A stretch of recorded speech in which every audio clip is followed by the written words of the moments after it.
नमस्कार, मैं मेघा, आप देख रहे हैं डेली न्यूज़ इंडिया।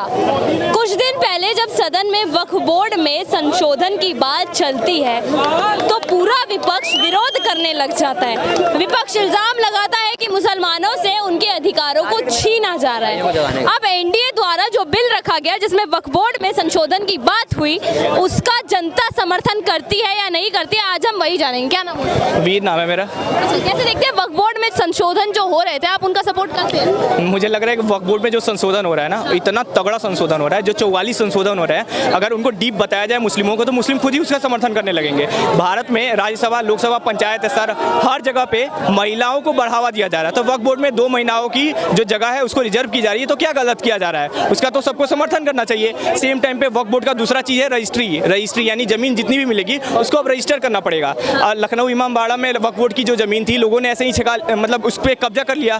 तो भाई ये सब चेंज होगा तो वक्फ बोर्ड को फायदा होगा। मैं एक बात बता रहा हूँ, मिस्र जैसे देश है, वहाँ पे सबसे ज़्यादा संपत्ति वाले जो वक्फ बोर्ड है वो कई यूनिवर्सिटी चलाते हैं, लेकिन भारत में वक्फ बोर्ड के पास तीसरी सबसे ज़्यादा भूमि है, लेकिन कितनी बड़ी बड़ी यूनिवर्सिटियाँ वक्फ बोर्ड चलाता है? एक भी नहीं। कितने बड़े बड़े अस्पताल वक्फ बोर्ड चलाता है? एक भी नहीं। मदरसा चलाता है बस। तो मुझे ये लगता है कि अगर वक्फ बोर्ड की संपत्ति को पब्लिक की जाएगी और वक्फ बोर्ड रियल वेलफेयर का काम करेगा तो वही मुस्लिम के बच्चे उस वक्फ बोर्ड में पढ़ के शिक्षा लेंगे और उनके मन में जो कई मुस्लिम के बच्चे हैं या फिर हिंदू के बच्चे हैं या फिर जो भी हो, जिनके मन में कुरीतियाँ आ रही हैं वो दूर होंगी। तो मुझे लगता है कि वक्फ बोर्ड को अपनी संपत्ति जो पब्लिकली करने की बात की जा रही है वो करना जरूरी है, वो करना जरूरी है। साथ ही साथ हॉस्पिटल्स का निर्माण। विपक्ष तो ये कह रहा है कि वक्फ बोर्ड को धीरे धीरे आने वाले टाइम पे बैन कर दिया जाएगा, मुस्लिम से उनके अधिकार छीन लिए जाएंगे। अच्छा, मैं उन लोगों से एक बात पूछना चाहता हूँ। वक्फ की स्टार्ट हुई थी अरब के देशों में, मोहम्मद साहब ने क्यों किया? तो उन्होंने 600 खजूर के पेड़ लगाए और उन्होंने मदीना के गरीबों की सहायता की। सेम टाइम पे वक्फ बोर्ड भारत में बना हुआ है, तीसरी सबसे ज़्यादा भूमि वाला है और कितने गरीबों का मदद करता है, कितने गरीबों को गरीबी रेखा से ऊपर उठाता है।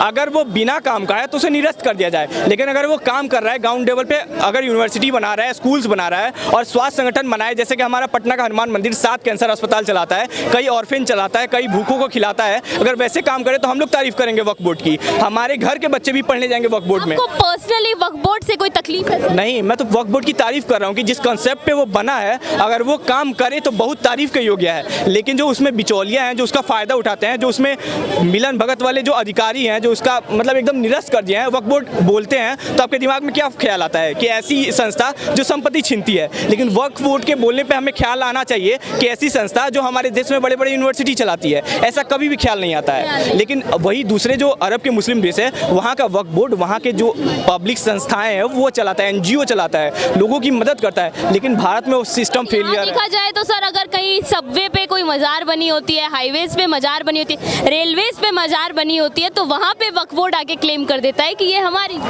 तो वही तो 44 संशोधन उसीलिए तो है कि अगर आप रजिस्टर्ड करेंगे, अगर आप अपनी चीज़ को पब्लिकली करेंगे अपने डिस्ट्रिक्ट लेवल पे, तब ना डेटा जाएगा सरकार के पास कि कौन उनकी संपत्ति है, कौन दूसरे की संपत्ति को ठहरा रहा है अपना। इन सब चीज़ों में बहुत बड़ा चेंज होने की ज़रूरत है और विपक्ष जानता है कि जो बड़े मतलब जो एक समुदाय के लोग हैं उसमें ज़्यादातर लोग अशिक्षित हैं। मैं खड़ा होकर कुछ भी बोलूँगा वो मान लेंगे। वो जानता है कि अगर इन लोगों को मैं शिक्षा दूंगा, वक्फ बोर्ड अगर शिक्षा संस्थाएं खोलेगी, अगर वो शिक्षित हो जाएंगे तो सब बात तो मानेंगे नहीं, वो जगह जगह जाके फटेंगे नहीं।